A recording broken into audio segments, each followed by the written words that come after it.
Fala pessoal, tudo bem? Estamos aqui para recordar com vocês os conceitos básicos dessa aula de condutividade elétrica dos sistemas. Vamos pensar bem em geral e a gente vai depois para soluções, que geralmente é o ponto mais importante. Então, tudo começou há muito tempo atrás com experiências sobre condutividade elétrica. Então, vamos resumir isso aqui, né? Em geral, para um sistema conduzir de uma forma bem ampla, o que é conduzir corrente elétrica, né? É ter uma livre movimentação de partículas carregadas por esse sistema. Então, pensando bem em geral, para um sistema conduzir corrente elétrica, primeira condição necessária, mas não suficiente. É necessário nesse sistema a existência de partículas, vamos colocar assim, com carga elétrica. Necessário, mas não suficiente. Essas partículas têm que poder se movimentar livremente naquele sistema, ou seja, essas partículas com carga têm que possuir uma certa mobilidade, uma livre movimentação. Já vou colocar bem em geral. Um fiozinho metálico conduz corrente elétrica, porque num fio metálico existe um modelo de ligação que a gente chama de ligação metálica, em que os elétrons podem se movimentar livremente, ou seja, um metal conduz corrente elétrica, porque as partículas com carga são os elétrons, e eles têm livre movimentação naquele modelo de ligação metálica. Um composto dissolvido em água conduz corrente elétrica quando você tiver íons formados nessa solução. Os íons são partículas com carga. Dissolvidos em água, eles têm mobilidade. Então, em geral, isso aqui vale para qualquer tipo de sistema condutor.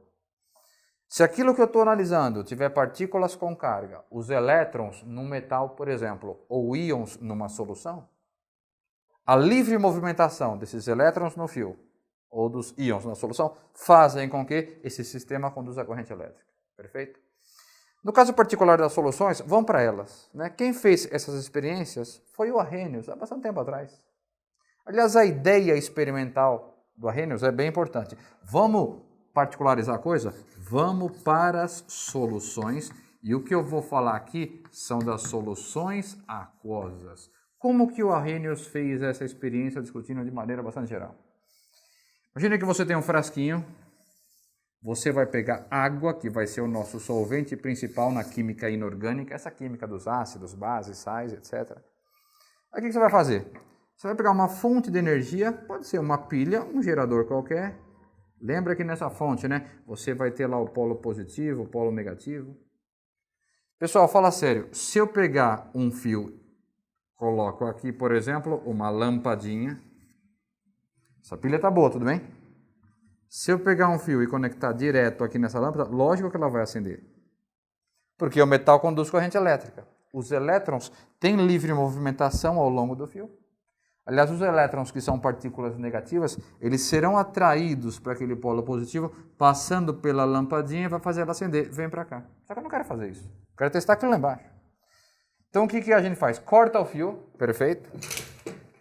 Cortando esse fio, lógico, a lâmpada apagou. O que eu vou fazer agora? Eu vou mergulhar diretamente esses fios aqui embaixo. Ó. Simples. Se aqui embaixo eu tiver um sistema que conduza a corrente elétrica, esse circuito é fechado, a lâmpada acende. Se aqui eu tiver algo que não conduza, é como se fosse o fio cortado mesmo, a lâmpada fica apagada. O que o Arrhenius fez? Ele começou a preparar soluções. Então, começou a dissolver coisa aqui. Aliás, o primeiro teste, né, pessoal? Vamos bem devagar. O primeiro teste que tem que ser feito é a própria água. A água pura, a lâmpada fica apagada, não conduz corrente elétrica. Quando você joga, sei lá, sal, a lâmpada acende. Fato. Quando você joga açúcar, a lâmpada não acende. Quando você joga um ácido, a lâmpada acende. Qual que é a ideia geral do Arrhenius? É essa a ideia. Se aquilo que eu joguei originou íons, a lâmpada vai acender. Porque os íons com movimentação fazem a lâmpada acender. Tornam essa solução uma solução eletrolítica, condutora. Se aquilo que eu joguei, por algum motivo, não originou íons, partículas com carga, se não tem íons, a primeira condição já não foi satisfeita. A lâmpada vai ficar apagada, não vai conduzir. Então, vamos se basear em alguns pontos importantes. Por exemplo, experiências que o cara geralmente cobra no exercício. Pega um composto molecular que só se dissolve açúcar. Aliás, vou colocar aqui a equação, tudo bem? O açúcar comum, sacarose, está na sua casa. A sacarose é um disacarídeo de fórmula C12H22O11, é aquele sólido branquinho que você conhece. Quando você pega esse composto e coloca em água, fato, não conduz corrente elétrica. Por quê? Porque não originou partículas com carga. Esse açúcar, ele só se dissolve na água. As moléculas de açúcar dissolvidas ficam exatamente como eram na colher antes de jogar. Você vai ter exatamente a mesma estrutura, porém dissolvido em água. Lembra que eu represento assim, ó, dissolvido em água. É como se aí aquele monte de molécula fosse se dissolvendo, fosse se espalhando uma da outra, mas elas permanecem individualmente inteiras como eram. Pessoal, essa equação aqui, ó, explica o porquê que a solução aquosa de açúcar não conduz, porque não tem partícula com carga, tem só moléculas inteiras. Simples assim. Agora, por que a solução do sal conduz corrente elétrica? Sal de cozinha, tá? O mesmo que está na sua casa, tudo bem?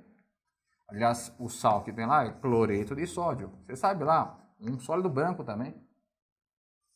Quando você pega a colher de sal e joga em água, fato, a solução conduz corrente elétrica. Se conduz corrente elétrica, fato, deveremos ter íons nessa solução. Numa solução que faz conduzir a presença de íons. Então esse sal, além de se dissolver, ocorre uma quebra na estrutura, formando Na+, que fica dissolvido, e Cl-. Já já eu vou melhorar o termo dessa quebra, dessa palavra quebra que eu usei, tudo bem?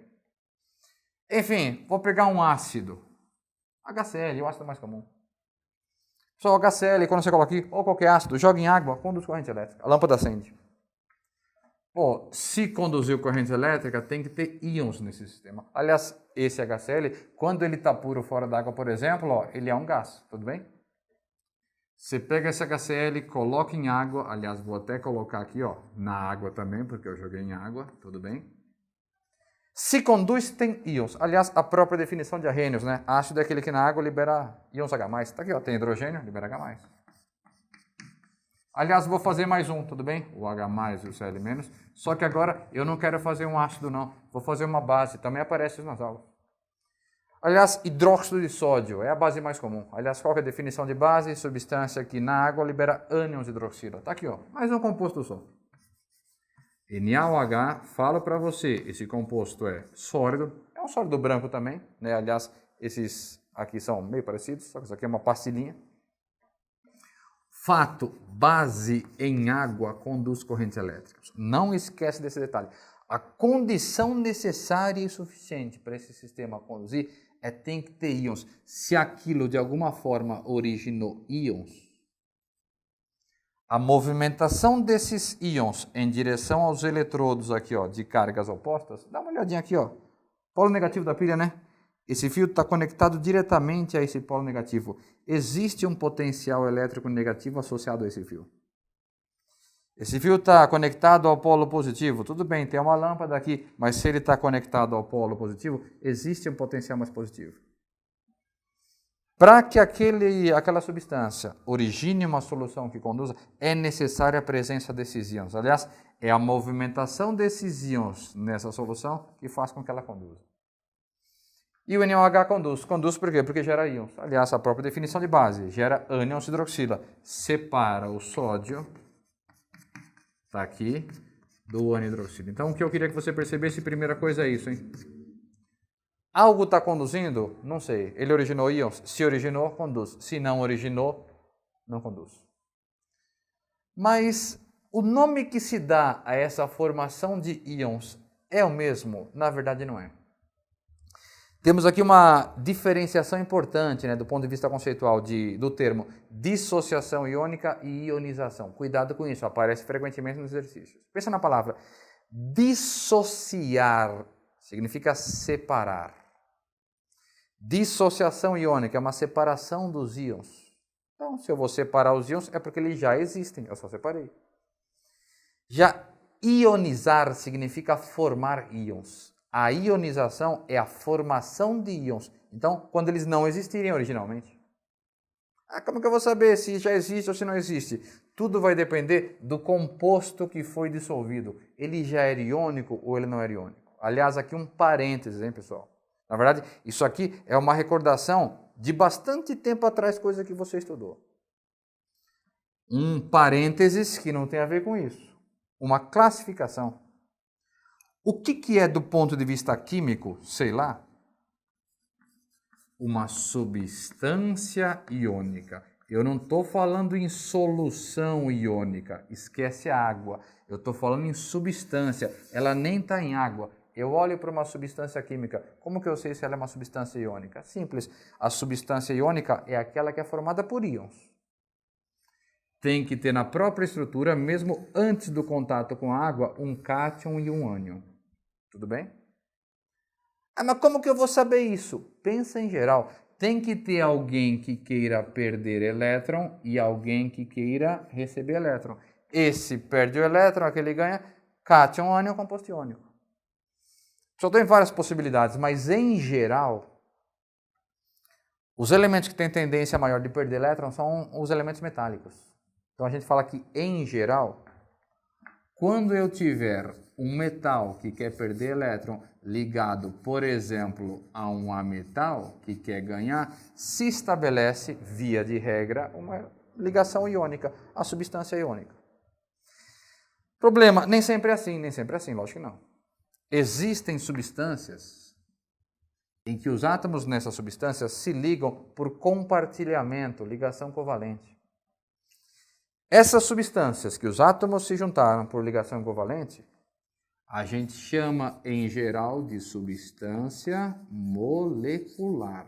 O que é uma substância molecular? Vamos ser prático. É aquela que os átomos estão ligados por meio apenas de ligações covalentes. Pensa assim, ó, você tem aqui um certo átomo X que está ligado a um átomo Y.